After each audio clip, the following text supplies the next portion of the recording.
नमस्कार आमादेर चैनेले आबार सबाइके स्वागत जानाई। डब्ल्यूबीसीएस এবং यूपीएससी स्पेशल आमादेर এই চ্যানেলটি आमादेर এই চ্যানেলে স্পেশালি বাংলা অপশনালের ক্লাস করানো হয়। এছাড়া ইতিহাস optional, all GS paper, compulsory Bangla, English ইত্যাদির ক্লাস করানো হয়। আজকের ক্লাস বাংলা অপশনাল এবং এটি ডব্লিউবিসিএস এবং ইউপিএসসি উভয়ের জন্যই প্রযোজ্য।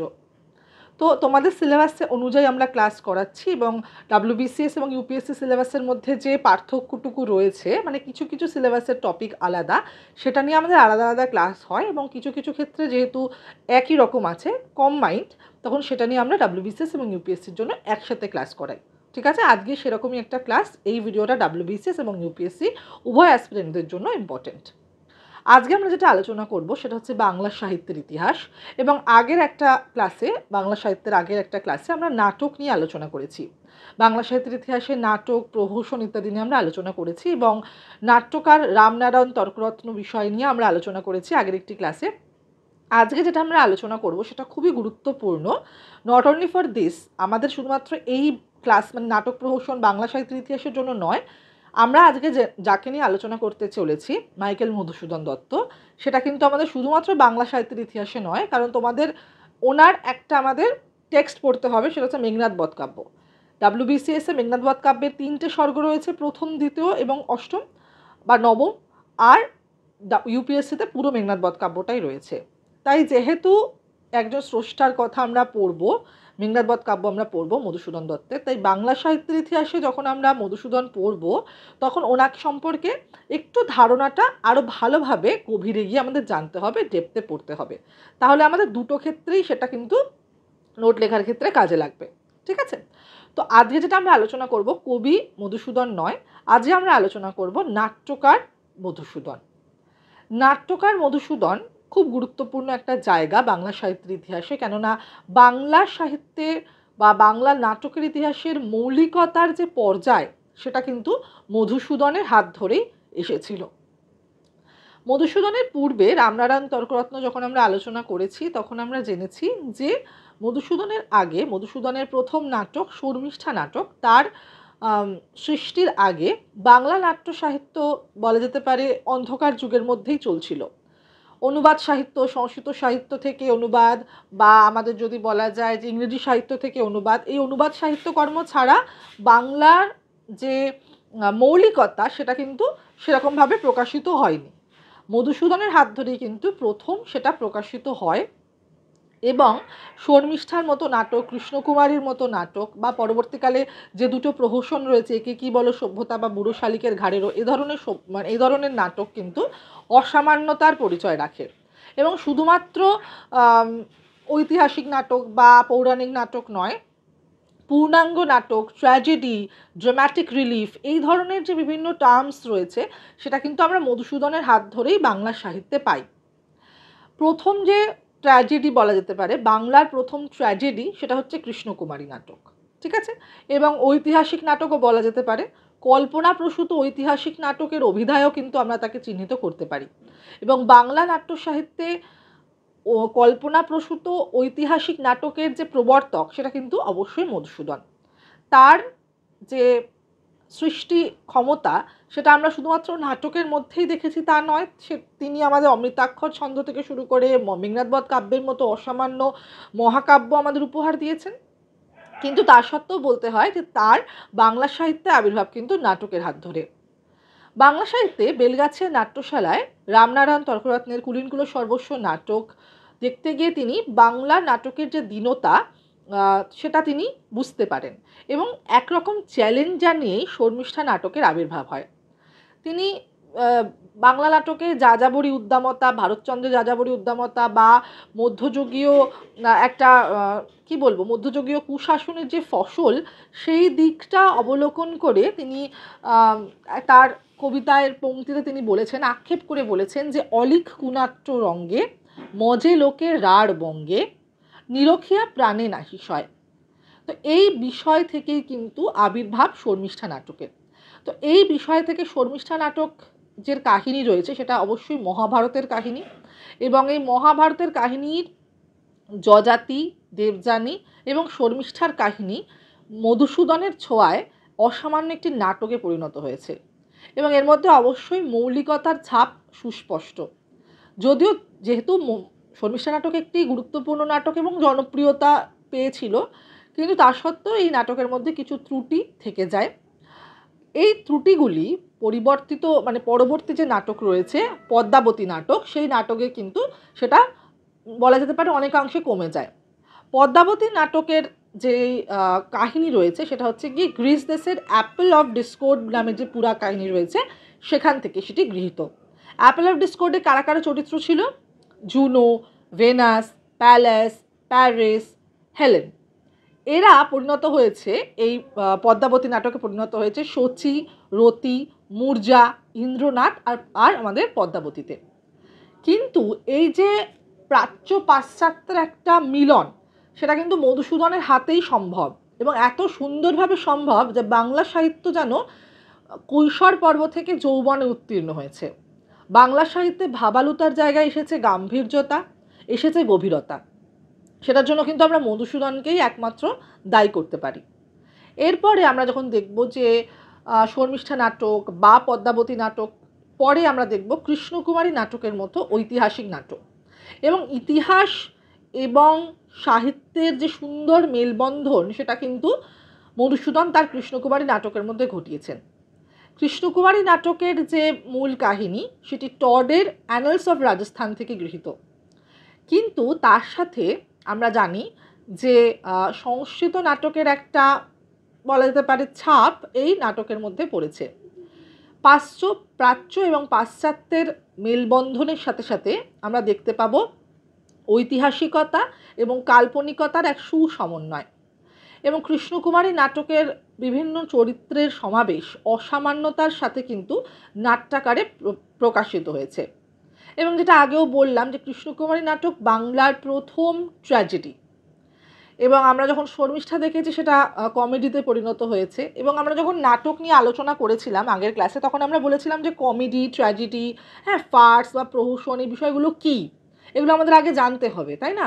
যারা বাংলা অনার্স বা মাস্টার্স করেছো তারা খুব ভালো করে জানো, এগুলোর সংজ্ঞা আলাদা করে বলতে হবে না। কিন্তু যারা একেবারে সেই ব্যাকগ্রাউন্ড থেকে বিলং করো না, তাদের জন্য আমরা একটু বলে দিই যে কমেডি মানে আমরা যে কমেডি জানি সে মানে হাস্যরসাত্মক ব্যাপার, সেটা কিন্তু নয়। কমেডি মানে হচ্ছে গিয়ে মিলনান্তক নাটক, যে নাটকের শেষে মিলন ঘটে।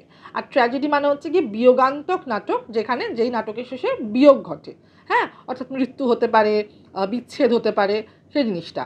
আর প্রহসন একেবারেই আলাদা জিনিস। প্রহসনকেই আমরা একটু হাস্যরসাত্মক ব্যঙ্গ বিদ্রুপাত্মক নাটকের মধ্যে আমরা ধরতে পারি। এই প্রহসনের বিষয়টাও কিন্তু মধুসূদনের হাত ধরেই বাংলা সাহিত্যে এসেছে। মধুসূদন মাত্র 2টি প্রহসন লিখেছেন, একে কি বলে সভ্যতা এবং বুড়ো শালিকের ঘাড়েরও।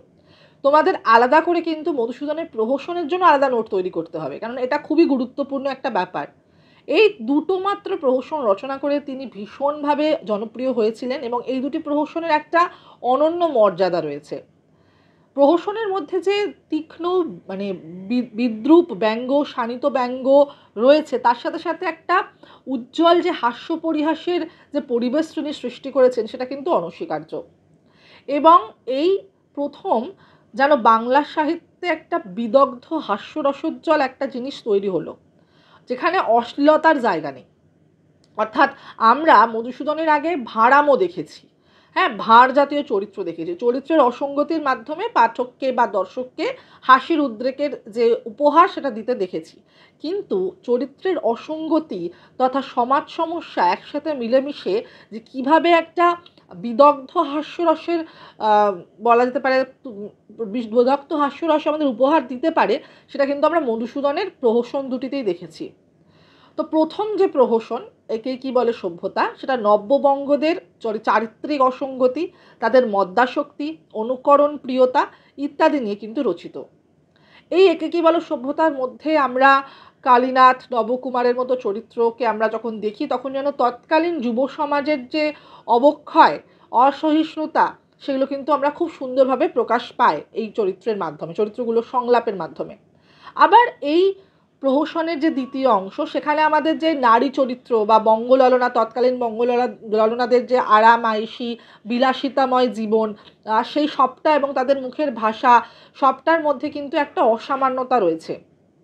এবং একে কি বলে সভ্যতার মধ্যে যদিও একটা মানে তীক্ষ্ণ ব্যঙ্গ বিদ্রুপ রয়েছে, সামাজিক সমস্যা রয়েছে, তা সত্ত্বেও তাকে কি বলবো, তাকে ছাপিয়ে গেছে কিন্তু হাস্যরসের নির্মল যে পরিবেশ।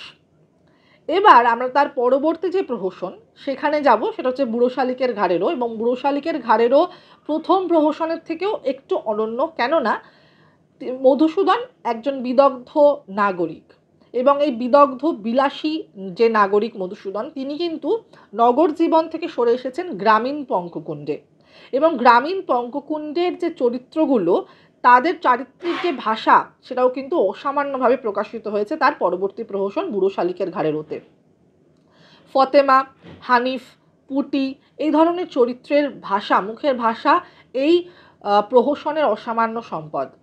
এবং এই প্রহসন নাম শুনেই বুঝতে পারছি বুড়ো শালিকের ঘাড়েরোর মধ্যে একটা আইরনিক্যাল জায়গা রয়েছে, যেখানে বৃদ্ধ ভক্তপ্রসাদের মধ্যে যে জান্তব কামনা বাসনার যে জায়গা, সেটা প্রকাশিত হয়েছে। এবং প্রাচীনপন্থী মানে হিন্দুত্বের ধ্বজাধারী বা ইন্দ্রিয়াসক্ততা, এই সব কিছুর মধ্যে দিয়ে, চারিত্রিক দোষত্রুটির মধ্যে দিয়ে বৃদ্ধ ভক্তপ্রসাদ একটা অনন্য চরিত্র, কিন্তু হানিফ বা ফতেমার মতো চরিত্র কিন্তু বাংলা সাহিত্যের দ্বিতীয় রোহিত। এই যে বিষয়গুলো, সামাজিক সমস্যা থেকে শুরু করে চারিত্রিক ত্রুটি, এই বিষয়গুলো নিয়ে যখন প্রহসন তিনি রচনা করছেন, তার মধ্যে থেকে যে অসামান্য বিদগ্ধতা ফুটে উঠছে, সেটা তাদের পরিবেশনে হতে পারে, সেটা তাদের ভাষার বয়ানে হতে পারে, কাহিনী বুননে হতে পারে, সব ক্ষেত্রে কিন্তু প্রহসনের অসামান্যতা কিন্তু আমরা মধুসূদনের মধ্যে দেখতে পাই। এবং মধুসূদন অবশ্যই আমরা জানি যে বাংলা নাটকে খুব বেশি যে তিনি সৃষ্টি করেছেন তা নয়, যৎসামান্য পরিসরের মাধ্যমেই কিন্তু বাংলা নাটককে তিনি অসামান্য বলা যেতে পারে সম্পদ উপহার দিয়েছেন। এবং তার মধ্যে থেকে আমরা শর্মিষ্ঠা, পদ্মাবতী, কৃষ্ণকুমারী থেকে শুরু করে একে কি বলে সভ্যতা বা বুড়ো শালিকের ঘাড়েরও, এই ধরনের যে রচনা, সেটা কিন্তু অবশ্যই বাংলা সাহিত্যের ক্ষেত্রে মুকুট খচিত, মণিমাণিক্য খচিত মুকুট স্বরূপ। ঠিক আছে?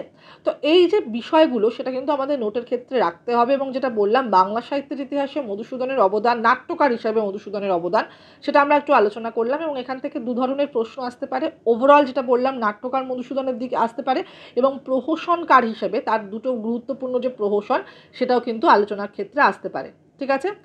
এই যে ছোটোখাটো আলোচনার ফলে তোমাদের যে বেসিকটা ক্লিয়ার করা হচ্ছে কি আমাদের প্রধান উদ্দেশ্য। এছাড়া নোটসের জন্য আমাদের অনলাইন পেড ব্যাচ জয়েন করতে হবে, এবং সেটা যদি তোমরা না জয়েন করতে পারো, অবশ্যই তাদের জন্য ফ্রি ক্লাস তো রয়েছে ইউটিউবে। এবং কী কী বই ফলো করবে, সেটা কিন্তু বুকস বলে যে প্লেলিস্টটা রয়েছে, সেখানে কিন্তু আমি বই ফলো করার ক্ষেত্রে সব কথা বলে দিয়েছি।